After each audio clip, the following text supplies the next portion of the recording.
And Tanveer, I imagine this is going to stay in a lot of people's psyche for a long time. I mean, I've got an aunt, and she's, you know, a favourite aunt, but she tells me the story of her mother, long gone, who was just 12 back in 1918, and watched her mother, so in other words, my aunt's grandmother, were victim of the Spanish flu, and the closest she could get was watching the train on a flat rail car, carting out a whole bunch of bodies in sacks, and it's her mother passed that story on to her. Her mother lost her own mother at the age of 12, and she passed that story on to her. She passed that story on to me, and here we are 100 years later talking about that event, something that's seared in their psyche. I think in a lot of ways this coronavirus has actually seared a few things in a few other people's psyche.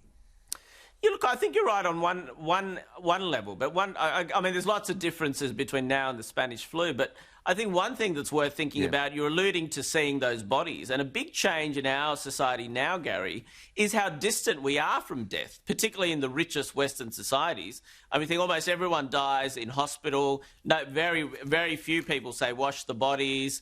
I mean, yes, our life expectancy has gone up by almost 30 years since the Spanish flu. So we do have this thing in the wealthiest Western societies where we're more distant from death ever. So I find it very interesting that in the midst of coronavirus, it's all like even having to grapple with mortality and the very idea that we might even be mingling sort of in the shadow of death. I think that's just sent absolute shivers down the spines of large sections of the population. And that's not a risk we're even willing to tolerate. So some of the overreach we've seen, I mean, your state, Queensland, Gary, where, you know, some of the measures and still kind of keeping the borders down make very little medical sense. And they may make political sense. You get the feeling it may make political sense for the Premier because it does have a degree of support, but it makes no rational medical sense. But I think underneath it, while there's an element of politics, I do think there's an element of we've had so little interaction. We've become so distant to death. And I think underneath it, our overreach on safety is partially related to that. I mean, it may be a bit philosophical, but I think there is an element of that too, Gary. I got to tell you, the Queensland Premier tonight, she's been doing it the last couple of days, you know, in the middle of all the happy news, saying, you know, $39 airfares. You can fly to the Whitsundays from Brisbane for $39. Everybody should fly. I don't want to be the first person on the plane. I'm not sure a lot of other people will be as well. I've been getting into elevators in the city buildings. I think there is this kind of, do I really want to get that close to that person? Oh, I can't shake hands like I used to. Do we touch elbows? There is a real reluctance to reintegrate back into our mainstream now. Look, I think that's not unreasonable in some ways. I mean, it is still a big shock, isn't it, Gary? So it will take us a little while. And I mean, in some ways, I think we all expected, the expectations were, I think we got expectations that this would last a lot longer.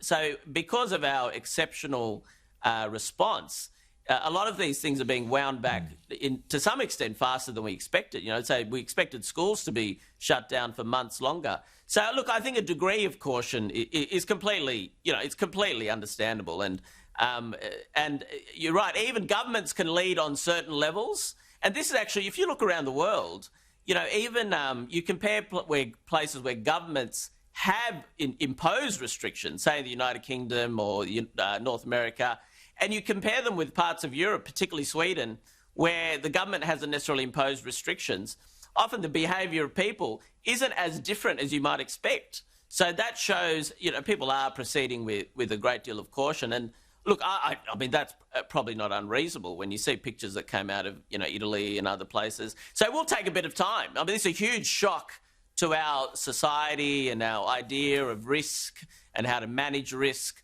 So I think it makes complete sense that it's going to take a good few months. And there's still so much we don't understand about it, Gary. So I can understand some of the critics saying, well, hang on, you've overreached here. And I, look, to be honest, I'm a supporter of some of that criticism. But realistically, this whole illness is, I mean, it's barely 6 months old to the human race in general. So we're still learning about modes of transmission, mortality. There's a great deal we don't know. So I accept some of the what might be called extra caution But some of the policy responses just don't always make sense. You do get the feeling sometimes they're kind of making it up as they go along.